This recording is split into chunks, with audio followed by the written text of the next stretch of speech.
E aí, pessoal, conectados? Bem-vindos a mais um episódio de Ciborgues da Indústria. Meu nome é Marcel. Eu sou o Bruno e hoje nós vamos desvendar o software APS. Bora lá?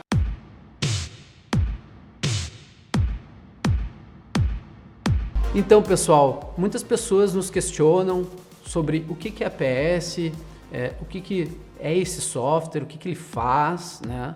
E a gente decidiu fazer, né, aqui esse vídeo para a gente explicar um pouquinho mais para vocês, né? Exatamente, a gente vai ver de onde veio, como surgiu, do que se alimenta hoje aqui com a gente. Exatamente.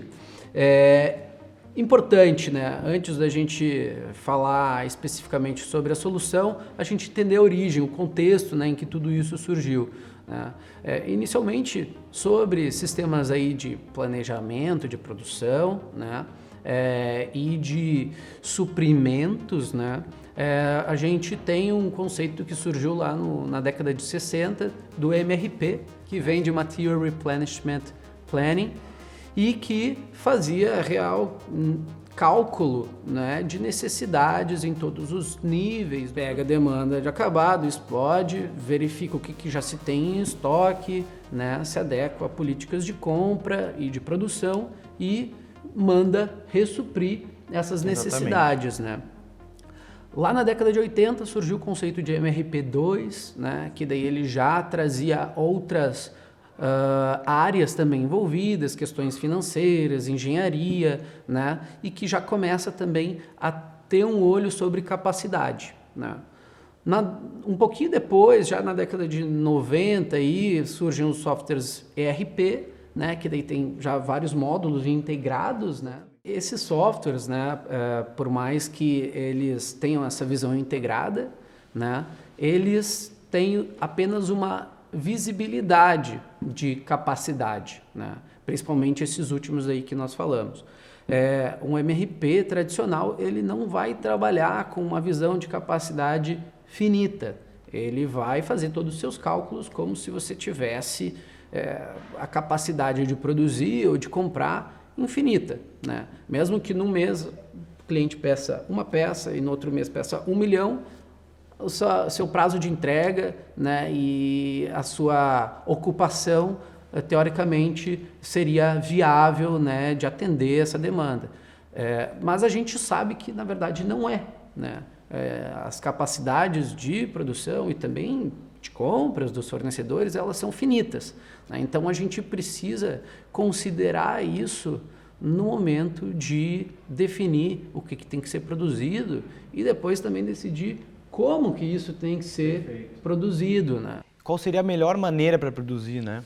Exatamente. Então, isso foi o que fez com que surgisse um gap aí de atendimento em relação a módulos que os ERPs possuem, né? Os sistemas aí de MRP2, né? Que a gente realmente restringir a capacidade, então trabalhar com a capacidade finita. Né? Então esse foi um dos principais pontos que fez com que surgisse aí já na década de 90 os sistemas APS, né? Que é uma base de software, né?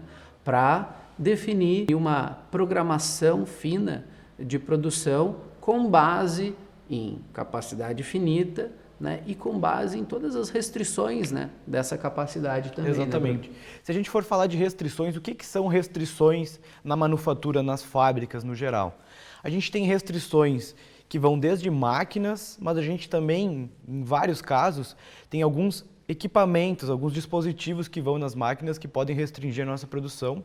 E além disso, uma restrição muito comum que a gente vê na indústria hoje, né, são pessoas, porque de nada adianta eu ter, por exemplo, 30 máquinas se eu só consigo operar 16 por vez, porque eu só tenho 16 pessoas disponíveis. Então o RP, né, com esses módulos que o Marcelo comentou, com o MRP, o MRP2, tem um limitante que não consegue enxergar todas essas restrições de fábrica para nos passar uma visão, né, real de um planejamento de produção. Então, quando a gente começa a levar essas restrições para dentro do sistema, a gente começa a enxergar a fábrica de uma maneira muito mais real e o que a gente está propondo para a fábrica fazer vai ser muito mais execuível, digamos assim, por parte da fábrica. Então, aqueles atritos entre o planejamento, entre o PCP e a fábrica acabam diminuindo, a gente começa a enxergar mais coisas e ter uma visibilidade muito melhor da nossa cadeia de produção, digamos assim. Perfeito. E não para por aí. Os pontos que são realmente resolvidos, né, no sistema APS e que nesses outros sistemas aí legados não existiam. Um ponto crítico também é a questão de lead time, né, o tempo de atravessamento de produção. Né? Quando a gente vai calcular lá quanto tempo que ele vai demorar para ser produzido e daí com isso, né, decidir quanto que se tem que produzir, quando que eu vou mandar produzir, né? Esses sistemas eles usam valores fixos, né? São lead times fixos, né? Mas a gente sabe que a nossa fábrica não é assim. Se a gente estiver cheio de pedido em casa, vai tender a demorar mais para entregar nosso produto, enquanto se a gente estiver com a capacidade vazia, né? Se a gente ligar a fábrica agora, a fábrica está vazia, a gente vai conseguir ter um tempo de atravessamento menor, né? Então esse é um outro ponto aí que também tem que ser considerado e não pode ser um valor fixo. A gente tem que saber quais que são as filas, né, e como que isso tudo vai se comportar. Uma outra questão também que é um gap hoje nos sistemas, né, RP, MRP, MRP2, é a questão da sequência de produção. Eles carecem de inteligência para nos ditar exatamente qual que é a melhor sequência de produção. Se eu começo pelo produto A, começo pelo produto B, eu vou fazer depois o C, eu faço depois o D. Isso, geralmente, essa inteligência ou está muito na cabeça do pessoal de PPCP, né, das empresas, ou fica o conhecimento todo fica no chão de fábrica, né? Então, o fato do sequenciamento nos trazer inteligência, né, para justamente conseguirmos obter o melhor suco possível da nossa produção. Ter menos setups, né, menos troca de máquina, ter uma produção mais fluida e ganhando bastante produtividade e, consequentemente, entregando as coisas o mais rápido possível, né? A gente pode dizer, né, que existe aquela frase, tem 1001 maneiras de fazer Neston. Bom, tem algumas zilhões de maneiras de você produzir. Como a gente for definir essa sequência vai influenciar o resultado, vai influenciar a eficiência, o atendimento, né? Então são pontos importantes, né, a serem considerados também e que quando a gente está olhando lá um MRP, um RP, lá um módulo, uma carga máquina, uma carga homem, a gente está só compilando eles e botando tudo dentro de um balde, né? Mas esse balde pode encher de maneiras diferentes, né? Dependendo de o que a gente botar primeiro, né? E uma hora esse balde pode transbordar também, né? Dependendo da quantidade que a gente coloca. Se a gente não tem capacidade, com certeza ele vai transbordar. Eu lembro até de uma piada que tem que o pessoal chega o professor e ele bota uma jarra em cima da mesa, assim, no meio da sala de aula, e ele comenta assim, olha, vou botar aqui essas pedras aqui dentro dessa jarra, e ele vai lá e enche a jarra, assim, ele pergunta, a jarra tá cheia? E daí o pessoal diz, tá cheia sim. Tá, mas espera aí, eu tenho essas pedrinhas aqui menores. Ele bota lá, ainda cabem, né, em volta das pedras grandes, cabem essas pedrinhas menores, ele pergunta de novo, tá cheio? Ah, agora sim. Aí ele vai lá e pega areia e joga lá dentro, a areia se encaixa lá no meio das pedras, ainda cabe e diz, tá, agora tá cheia? Sim, agora sim tá cheia, todo mundo responde. Daí ele pega lá uma lata de cerveja, abre e bota ainda dentro e pergunta, tá cheia? Tá, agora realmente tá cheia, né? A moral da história foi que, dependendo do que você botar antes na sua vida, as prioridades, pode caber ou pode não caber. No sequenciamento também, pode caber ou não caber. No resumo, a moral da história era que sempre tinha espaço para uma cervejinha no fim, né? Mas que a sequência das coisas realmente, né, faz diferença aí no atendimento, no quanto que a gente consegue produzir. E além da sequência, tem um outro ponto que é muito importante, que é o sincronismo das coisas. Quando a gente tem empresas, né, que possuem produtos com mais de uma operação de produção, ou seja, para eu fazer um determinado produto, eu preciso realizar 3 processos. Então eu inicio o primeiro processo e a partir do momento que eu concluí ele, eu estou apto a iniciar o segundo.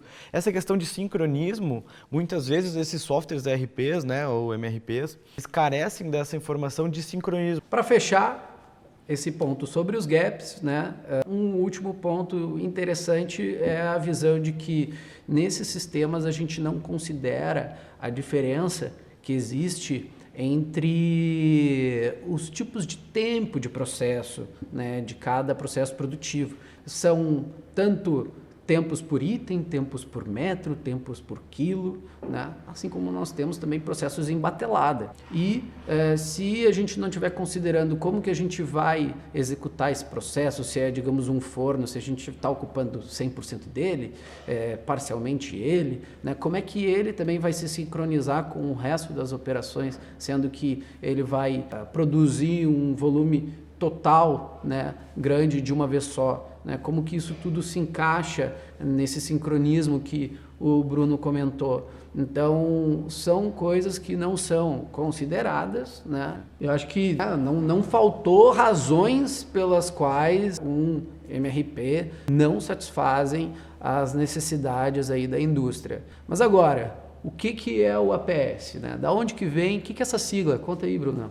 O APS, gente, então significa Advanced Planning and Scheduling, ou seja, é programação e planejamento avançados, né, da produção. Trabalha conectado com o nosso ERP, porque a ideia dele não é substituir o ERP, e sim trabalhar totalmente conectado, só processando as informações, né, de produção, de sequenciamento, as ordens de produção. Então, a nossa fábrica tem diversas restrições, a gente precisa levar em consideração, a gente tem um monte de coisa para fazer e a gente tenta extrair, né, o APS nos dá uma direção de qual seria a melhor maneira de realizar a nossa produção de acordo com as estratégias de cada empresa. Um ponto também que o pessoal pergunta muito, né, em alguns momentos eu vou ter alguma redundância, eu preciso trocar o meu RP, isso vai ter algum tipo de conflito? Acho que o que você comentou é bem importante para se ter essa visão, né? É um sistema especialista, ele não vem substituir um RP, na verdade ele vem complementar justamente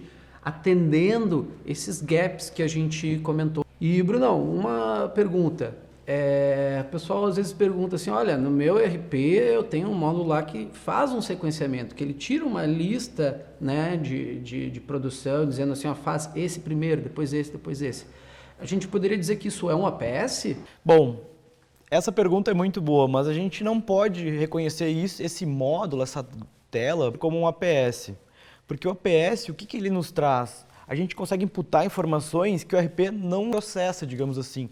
A gente vai levar para dentro do APS toda a questão de tempos disponíveis por máquinas, que dificilmente o RP vai ter. A gente vai levar em consideração quantas pessoas disponíveis eu tenho por máquina, por célula de produção ou por tipo de processo. A gente vai levar em consideração também a quantidade de ferramentas secundárias, ou seja, um molde de injeção plástica, uma ferramenta de estampo, alguma ferramenta de corte na usinagem. Então, todos esses detalhes que fazem muita diferença lá para o chão de fábrica, esses módulos dificilmente vão contemplar. Então, se é uma APS, se não é, eu diria que não. Perfeito. Basicamente pelo fato de eles não trabalharem com uma visão de capacidade finita, né? Realmente, exatamente, a gente ter apenas uma sequência não quer dizer que a gente está considerando que aquela sequência ela é viável, né? Porque a sequência ele nos dá, mas por vezes não vai ser factível. Então os tempos, né, os horários previstos de início e fim que esse software está nos passando não vai ser real justamente por não estar considerando todos esses fatores que a gente citou aqui. E se a gente for sintetizar assim, o que é o APS? A gente pode sempre fazer um paralelo com a capacidade finita. Bom, agora destrinchando um pouquinho mais como funciona, né? Que informações que são normalmente importadas para o APS para ele poder funcionar bem e que informações são devolvidas normalmente de um APS para os RPs, né? Já que a gente está falando que existe essa integração entre os sistemas. Bom, muitas pessoas podem se questionar, eu não tenho um APS porque é muito complexo, mas se a gente for pensar e analisar justamente, as informações que a gente precisa, né, para colocar um APS para funcionamento, são, digamos, um pouco básicas. A gente precisa do roteiro de produção, ou seja, quais são as etapas que a gente vai A gente precisa ter as informações de qual caminho o meu produto passa na fábrica para ser concluído. Além disso, a gente tem as ordens de produção, porque a gente vai ter um confrontamento, né, entre ordens e roteiros, justamente para saber quanto de cada produto eu vou fazer e qual o caminho que esse produto vai seguir na fábrica. Além disso, outra informação importante que a gente recebe são as estruturas de produto, ou seja, a lista técnica. E além disso, a gente recebe também estoques de insumos, enfim, de componentes e ordens de compra. Essas seriam as informações preliminares mais básicas para um funcionamento inicial de um APS. Naturalmente também informações que ou podem vir do ERP ou podem ser complementadas no próprio APS, como as informações de recursos, informações de calendários, manutenções, todas essas visões elas também podem ser integradas, mas elas também podem ser parametrizadas aí normalmente dentro dos próprios sistemas APS, né? Perfeito. E pegando esse gancho que você falou sobre materiais, estoques e ordens de compra, a gente passa a falar de uma outra coisa aqui também, né? Que é uma programação com capacidade finita que vai enxergar as restrições, né, de produção, de máquina, de ferramentas, de mão de obra, mas também vai enxergar restrições de materiais. E por que ordens de compra é interessante também, Bruno? Porque através das ordens de compra, a gente tem a data aproximada que ela vai chegar. Então, se a gente tem um insumo que depende dessa ordem, o APS não vai deixar que a gente sequencie, que a gente programe essa ordem antes da chegada desse material. Ou seja, a gente vai estar sempre propondo, né, sempre levando em consideração essa questão para que nunca falte insumos, independente de estar em estoque ou estar vindo, né, ele está em deslocamento, esse insumo vai chegar na nossa fábrica. Então a gente vai estar sempre munido dessa informação e a nossa fábrica nunca vai ser pega despreparada com falta de materiais. Exatamente. Legal. Pensando mais, assim, como é que funciona? Já sabemos o que é importado, né? O que a gente vai receber de informações aí para fazer essa programação, né?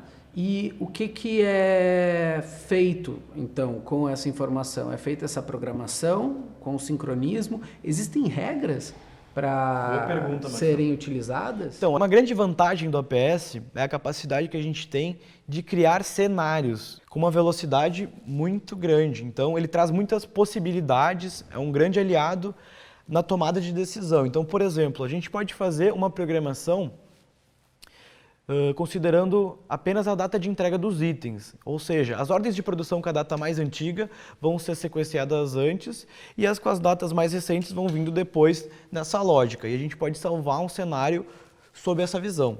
A gente pode ter uma outra regra, né, pode fazer um outro critério de programação que é a prioridade. E o que é prioridade? A prioridade pode ser o que a gente bem entender. Minha prioridade pode ser o quê? Pode ser os meus clientes, pode ser a característica de algum produto. A gente não tem limitação quanto a isso. Vai depender muito exatamente da estratégia, né, que cada empresa quer atender. E tem algumas regras que são mais avançadas. A gente tem regras de programação, né, que levam em consideração os tempos de troca, os tempos de setup de cada produto. E o que é o tempo de setup? Também vai depender muito do ramo da empresa. Se for uma empresa de injeção plástica, por exemplo, é o tempo que eu levo para tirar o molde, né, de injeção plástica da máquina, para trocar a cor do produto. Então, tudo isso são inputs de dados que a gente coloca dentro do sistema e através das heurísticas, das regras que ele possui, ele vai minimizar, né, ele vai agregar, vai agrupar, digamos assim, acho que a melhor palavra seria agrupar produtos e ordens de produção com as mesmas características para que esse tempo de troca não seja tão alto e a fábrica não fique nervosa, digamos assim. Claro, e até dentro dessa linha, uma coisa interessante é pensar assim, mas se ele vai agregar itens similares, de repente ele vai gerar um desbalanceamento muito grande entre as linhas, porque eu tenho mais itens que são de uma determinada cor ou de uma determinada característica e de repente ele vai gerar um carregamento muito grande num determinado recurso desses itens e outros vão ficar ociosos, né? Aí entram todas as partes de regras de programação, né? Que daí podem ser tanto regras já pré-estabelecidas, né? Padrões aí, quanto regras que podem ser personalizadas, né? E nessas regras a gente vai considerar vários critérios, né? Um deles é um horizonte de otimização, em que a gente vai dizer, olha, você pode agregar pedidos que sejam de uma mesma cor, de um mesmo sabor, lá dentro da sua programação, mas contanto que a gente não esteja agregando mais do que uma semana, 15 dias, 30 dias, ou eu simulo essas 3 variações, ou quantas a gente quiser, né? Para a gente dizer, olha, agrega, mas não desbalanceia demais, senão a gente vai gerar problemas, né, dentro da nossa fábrica, né? A gente diz assim, né, muitas vezes que o cobertor ele é curto, ou seja, a gente ganha de um lado, ganha muito em questão de setup, agrupando, mas às vezes a gente peca justamente com esse desbalanceamento, né, das máquinas. Então a intenção é justamente a capacidade da gente conseguir gerar diferentes cenários com esse laço que o Marcelo comentou, com essa agregação, limitando uma semana, 15 dias, 3 semanas, um mês, e salvar todos esses cenários para que a gente consiga analisar cada um e ver os prós e os contras que cada um traz e justamente colocar todo mundo, né, como a gente vai conseguir ter capacidade para gerar cenários de uma maneira muito veloz, a gente consegue fazer interações com os demais interessados na área, porque não é só o PCP que decide. O PCP tem que acordar, né, essa programação, esse planejamento com as demais áreas, que são geralmente, né, produção, questões até a manutenção, para ver se nenhuma máquina, né, está indisponível, com o comercial também, para ver se esses prazos ficam bons para os clientes. Então é justamente a gente conseguir gerar cenários e analisar os prós e os contras de cada um e botar todo mundo na mesma página, digamos assim, para saber, esse aqui é o caminho que a gente vai escolher para essa semana, para esse mês, porque a gente ganha nisso, nisso e nisso e sai todo mundo feliz. Claro que não é um cenário ideal, porque o perfeito é até um pouco de utopia, digamos assim, mas já vai atender muito, né, muito da nossa produção, vai ficar contente e tudo mais. Perfeito. Eu acho que um outro ponto importante também de saber como é que funciona, e o pessoal pergunta bastante, tá, e aí? Eu fiz essa programação, mas no outro dia lá quebrou uma máquina, ou chegou um pedido urgente de um cliente importante nosso. Né? Como que a gente faz essas reprogramações? Né?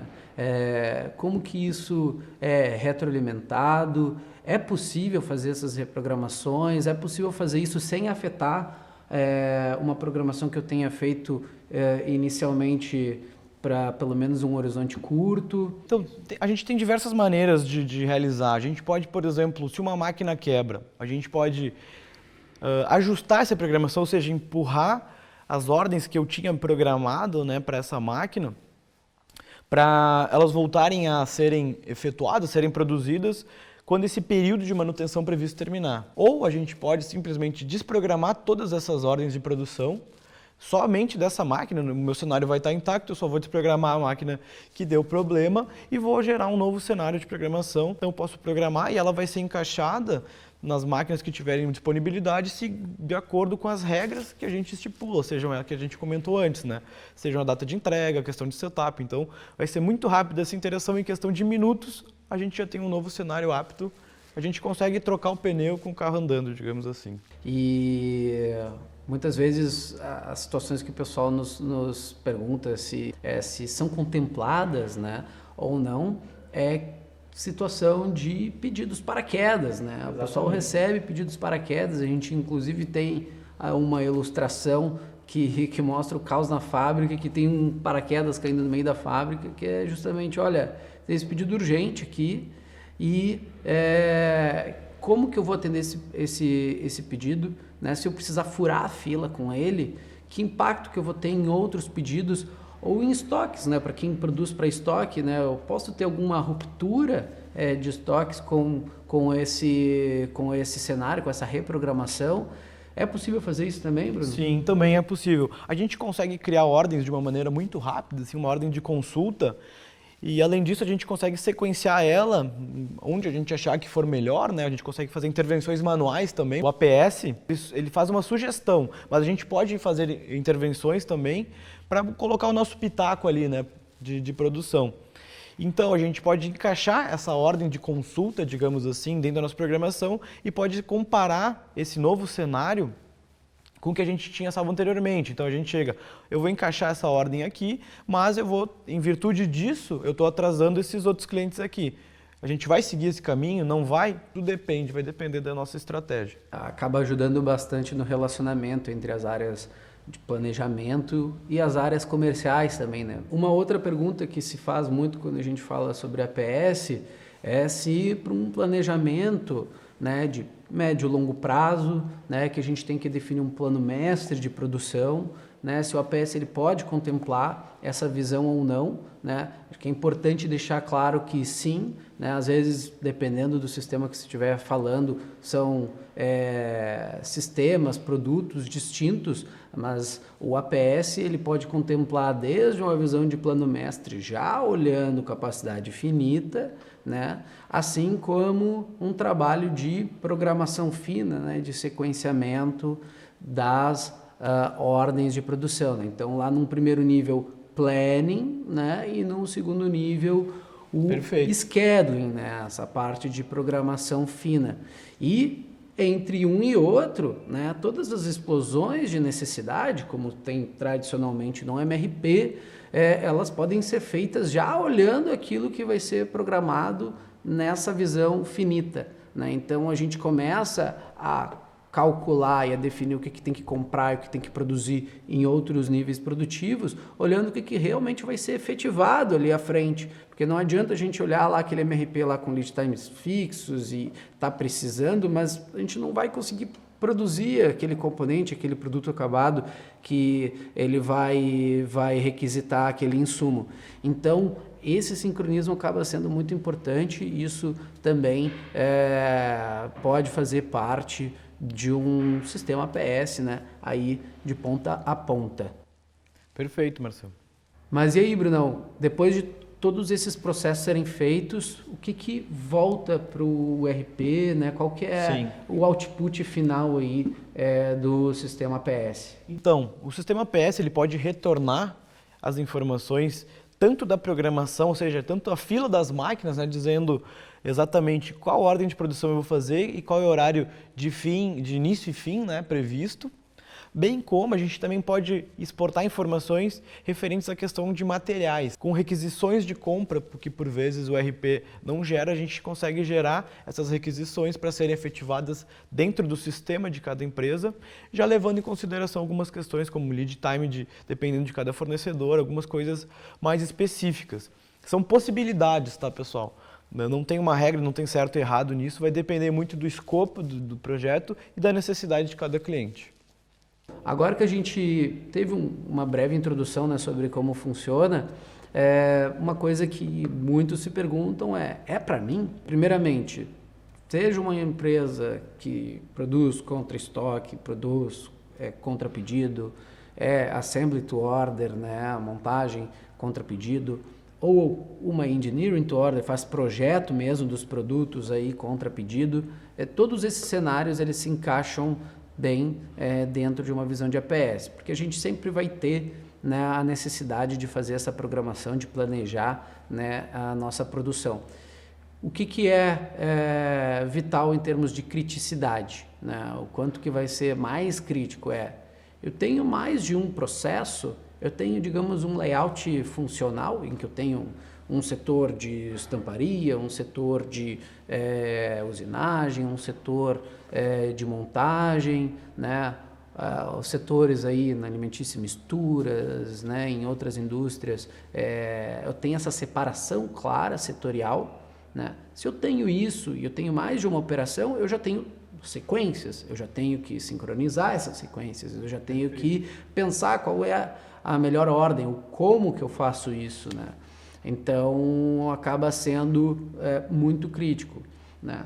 Ao mesmo tempo, se a gente tem dinamismo de demanda e de produção, né, tem alguns processos que tem bastante manutenção de máquina, que tem bastante dinamismo na demanda também, pedidos urgentes, é difícil a gente congelar períodos mais à frente, porque sempre tem demandas caindo de paraquedas, né? Então, nesses cenários que a gente precisa reagir com agilidade, a possibilidade da gente fazer simulações, né, acaba ajudando muito. Então, mais um perfil aí interessante quando a gente está falando sobre APS. Mas então a gente já consegue englobar todas as orientações de produção, né? Seja make to stock, make to order, enfim. Mas agora, quais são os segmentos que o APS consegue englobar? Então, segmentos de indústria de processos, quanto indústria discreta, são passíveis de serem utilizados, né? Então, a gente vê muito indústria alimentícia, têxtil, metalmecânica, né? Indústria também de cabos, plástico, né? Utensílios, né? Consumer goods, né? Como um todo. Healthcare também. Então tem vários segmentos aí possíveis. A gente já viu, inclusive, até projetos de APS em setores de serviço, né? Portos, né? E aeroportos e assim por diante. Então, onde a gente precisa definir sequências, tem mais de uma opção e a gente tem restrições, né? Que são complicadas às vezes da gente encaixar, tem um bom fit, tem uma boa utilidade aí e a gente pode ter bons retornos sobre isso. Então, a gente falou aqui, Marcel, basicamente da onde veio, quais gaps que atende, quais indústrias que atende, mas uma grande pergunta, né, que é muito comum no dia a dia é quais retornos financeiros e ou até mesmo não tangíveis, digamos assim, que o APS traz, quais benefícios que ele nos traz? Realmente, os ganhos eles são diversos, então a gente vê desde ganhos mensuráveis, quando ganhos de redução de estoques, redução de setups, né, tempos de valor não agregado, tempos de espera, né, a gente vê também redução de atrasos, né, um aumento, né, de produtividade, redução do tempo, do esforço das áreas de fazer essa programação, né, então são todos pontos aí mensuráveis que a gente pode estar levando em consideração, né?